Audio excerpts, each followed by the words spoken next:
নাহিদ রানা মানে we have to discuss about him a little bit more. মানে আপনি যেটা বলছিলেন শর্ট বলের যে ম্যাজিকটা, এটা কিন্তু তার ক্যারিয়ারের শুরু থেকেই আছে। মানে 2024-এ যখন পাকিস্তানের বিপক্ষে তিনি টেস্ট খেলতে গেলেন, মানে আপনি যদি লক্ষ্য করেন মানে তার শর্ট বলসের পরিমাণটা অনেকখানি বেশি। এক্স্যাক্টলি। এবং আপনি দেখেন শর্টার বলে সাকসেসফুল হওয়া এবং লেংথ ডেলিভারিতে খুব চমৎকার তিনি স্পটটা মেনটেন করেছেন। ম্যাক্সিমামই শর্ট বল থেকে কিন্তু অনেক সময় ব্যাটারদেরকে চার্জ করতে আমরা দেখি। এবং আপনি দেখেন উইকেটস, আমি যেটা বলেছিলাম যে 3টা উইকেটস তিনি শর্ট বলের যে জায়গাটা, সেখান থেকে তিনি 3টা উইকেট তিনি পারচেস করেছেন।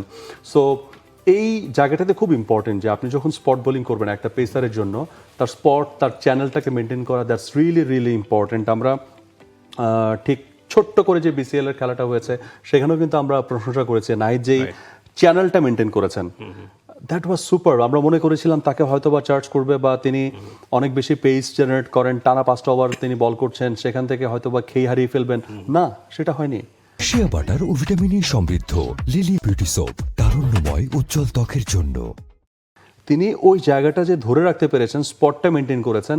প্রথম 3টা বলই তিনি উইকেট পারচেস করেছেন শর্ট বল থেকে, and that was very well directed. Look at that collage. প্রথমটা দেখেন সাহেবজাদা ফারহান, পরেরটা হচ্ছে শামিল, তারপরটা হচ্ছে সাদাকাত। 3টাই হচ্ছে শর্ট বল থেকে তিনি উইকেটটা পারচেস করেছেন। ইট মিনস টপ অর্ডার 3টা batter, though they all are debutant, but they are the top order batters. They have the experience in Pakistan to play the short ball. এবং এই জায়গায় Nahid Rana, the express pacer for Bangladesh, who produced 145, 46, 47 K per hour bowling, তার বলে কিন্তু তারা ultimately পরাস্ত হয়েছেন। So credit goes to Nahid Rana. That's a very good sign for Bangladeshi pacers. এবং মেনটেন দ্য স্পট পারফেক্টলি। বাংলাদেশের ফাইফার চিন্তা করলে নাহিদ রানা মানে এটা 27তম fifer ODI in terms of ODI cricket. এবং পেসারদের যদি চিন্তা করেন তাহলে বাংলাদেশের জন্য ওডিআই ক্রিকেটে পেসারদের জন্য 15তম ফাইফার। এবং মিরপুর যদি চিন্তা করেন তাহলে এটা মিরপুরে 10ম ফাইফার, 8ম বোলার।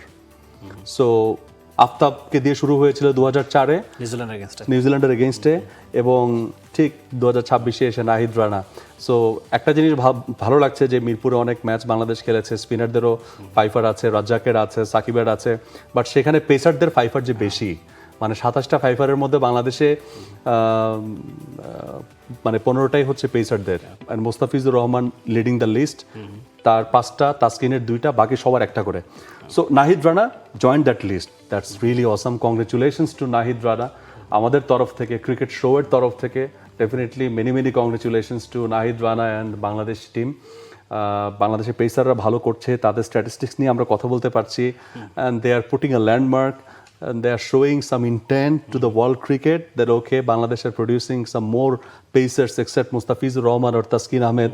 So এটা কিন্তু ইন্টারন্যাশনাল কমেন্টেটরসরাও এই বিষয়টা নিয়ে কথা বলছেন। এবং নাহিদ রানা যখন পরামর্শ চাইতে গেলেন ওয়াকার ইউনুসের কাছ থেকে পাকিস্তানের বলে, আমার এটা খুব প্রশংসা। তখন কি বলেছিল রাফি? তখন তো ওয়াকার ইউনুস কিন্তু তাকে বলেছেন যে you have to focus on speed.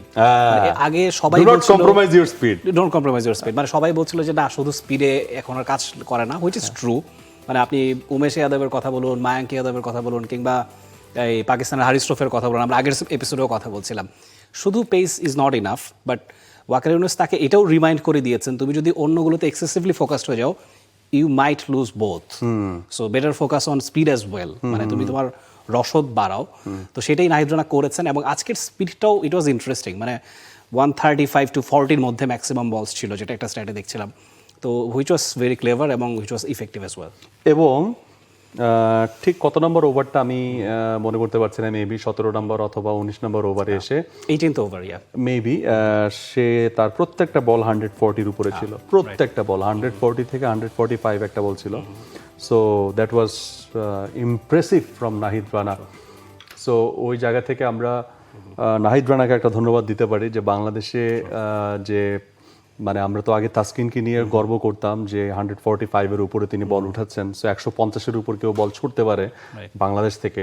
So এক নাহিদ রানা থেকে আরো অনেক নাহিদ রানা আসবে যারা প্রতিপক্ষের বুকের ছাতিটা কাঁপিয়ে দিবে, সেটা আমরা প্রত্যাশা করি। And really congratulations to Nahid Rana for getting the Pfeiffer and for collapsing the opponent, unlike Pakistan.